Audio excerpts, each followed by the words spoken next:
नमस्कार दोस्तों, एक बार फिर से आपका स्वागत है मेरे चैनल होम रिपेयर डीआईवाई में। आज का हमारा टॉपिक है कि हमारा फ्रिज कूलिंग नहीं कर रहा है या फिर ठंडा नहीं कर रहा है, और लेकिन इसमें लाइट बराबर जल रही है और साथ में यह कट कट की आवाज़ भी करता रहता है बीच बीच में। जैसा कि आप देख रहे हैं, इसमें सप्लाई बराबर आ रही है, लेकिन उसके बावजूद भी यह बिल्कुल भी कूलिंग नहीं कर रहा है, जैसा कि आप देख सकते हैं। और साथ में आप देखेंगे कि इसमें लाइट कंटिन्यू जल रही है, उसके बावजूद भी ये कूलिंग नहीं कर रहा है। और ऊपर है डीफ्रास्ट का बटन, जिससे प्रेस करने पर ऑटोमेटिक रूप से कंप्रेसर बंद हो जाता है और आइस मेल्ट होकर पानी बनकर पीछे इकट्ठा हो जाता है। तो एक बार डीफ्रास्ट बटन को ज़रूर चेक कर ले, कहीं घर के किसी मेंबर से गलती से ये प्रेस ना हो रखा हो।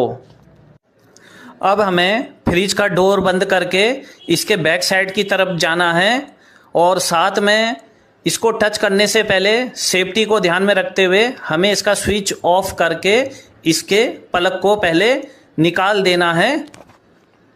सबसे पहले हमें कंप्रेसर को हाथ लगाकर चेक करना है कि कंप्रेसर गर्म हो रहा है या नहीं, और साथ में हमें फ्रिज के बैक साइड पर लगे जाल को भी ठीक से हाथ लगाकर चेक करना है कि यह भी गर्म हो रहे हैं या नहीं। अगर कंप्रेसर गर्म हो रहा है लेकिन इसका जाल गर्म नहीं है, तो फिर इसका मतलब फ्रिज में लीकेज की प्रॉब्लम हो सकती है। और साथ में अगर कंप्रेसर कम गर्म हो रहा है तो भी लीकेज की प्रॉब्लम हो सकती है। और साथ में एक दूसरा कारण भी होता है, अगर कंप्रेसर के पास लगा यह फिल्टर चौक हो जाए या फिर जाम हो जाए, तो भी यह फ्रिज में कूलिंग नहीं होने देता, क्योंकि इससे गैस की सप्लाई फ्रिज तक नहीं पहुंच पाती। लेकिन मेरा कंप्रेसर बिल्कुल ठंडा पड़ा है, इस तक सप्लाई नहीं पहुंच पा रही, जिससे यह स्टार्ट नहीं हो पा रहा। अब हमें कंप्रेसर पर लगे रिले और ओएलपी को निकाल कर चेक करना है कि ये सही है या ख़राब है, क्योंकि अगर कंप्रेसर ही ना चले तो ज़्यादातर चांस रिले ओएलपी ख़राब होने के ही होते हैं। इन्हें निकालने से पहले फ़ोटो ज़रूर खींच लें, ताकि बाद में दोबारा लगाने में कोई दिक्कत ना हो।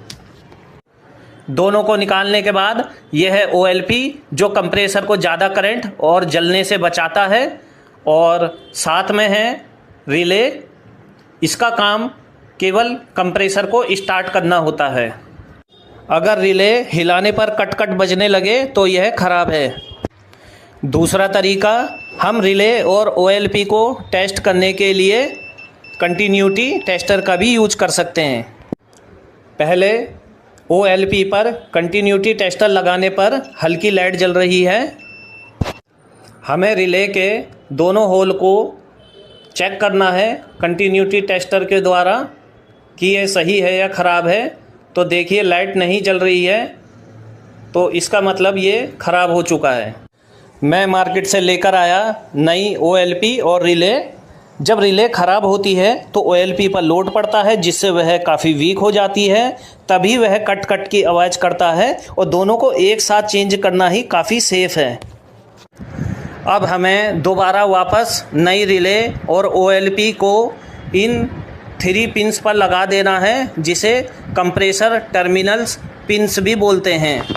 सबसे पहले हमें ओएलपी लगानी है सबसे ऊपर वाली पिन में, उसके बाद ही रिले लगानी है। अब मैं इसमें वापस रिले को भी लगा देता हूँ। अब सभी वायरों को जो पहले जहाँ लगा था उसे वापस वहीं लगा देना है।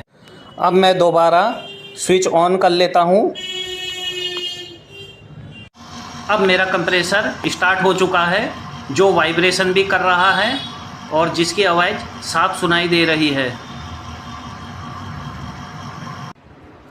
अब फ्रिज का ढक्कन खोलते ही फ्रीज़र के अंदर गैस के फ्लो की सरसराहट की आवाज़ आने लगी है, और इसने कूलिंग करना शुरू कर दिया है। अगर आप मेरे चैनल पर नए हैं और सब्सक्राइब नहीं किया है तो मेरे चैनल को लाइक और सब्सक्राइब करना ना भूलें।